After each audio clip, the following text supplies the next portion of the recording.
Kenya దేశం తలసరి ఆదాయంలో కూడా తెలంగాణ కంటే తలసరి ఆదాయం తెలంగాణ దాదాపు $5,000 కేసీఆర్ గారు వచ్చిన తర్వాత భారతదేశంలో నెంబర్ 1. కెన్యా అనే దేశం యొక్క తలసరి ఆదాయం పర్ క్యాపిటల్ ఇన్కమ్ $2,000. మనకంటే కెన్యాకు పెట్టుబడులు ఎక్కువ అవసరం.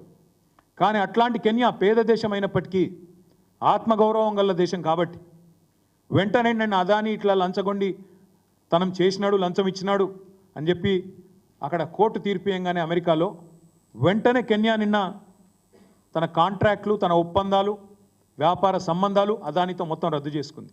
నేను రాహుల్ గాంధీ గారిని అడుగుతా ఉన్నా, కెన్యా అధ్యక్షుడు విలియం రూటో అదానీ కంపెనీతో అన్ని వ్యాపార సంబంధాలు రద్దు చేసుకున్నారు, మీకు తెలుసు.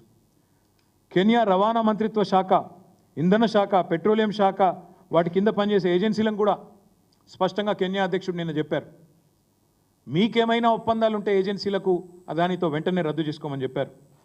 విద్యుత్ పంపిణీ కాంట్రాక్టులతో పాటు ఎయిర్పోర్ట్ నిర్వహణ ఒప్పందం ఉంటే దాన్ని కూడా రద్దు చేసుకుంది కెన్యా.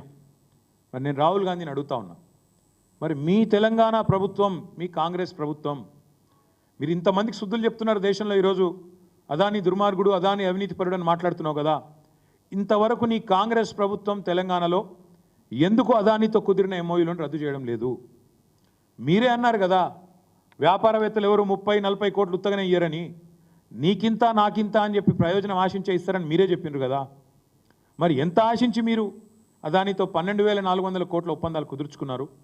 వాటిని రద్దు చేసి మీ ముఖ్యమంత్రికి ఫోన్ చేసి ఆదేశం ఇచ్చి అదానితో ఉన్న ఎంఓయూలు రద్దు చేసుకోమని చెప్పరా?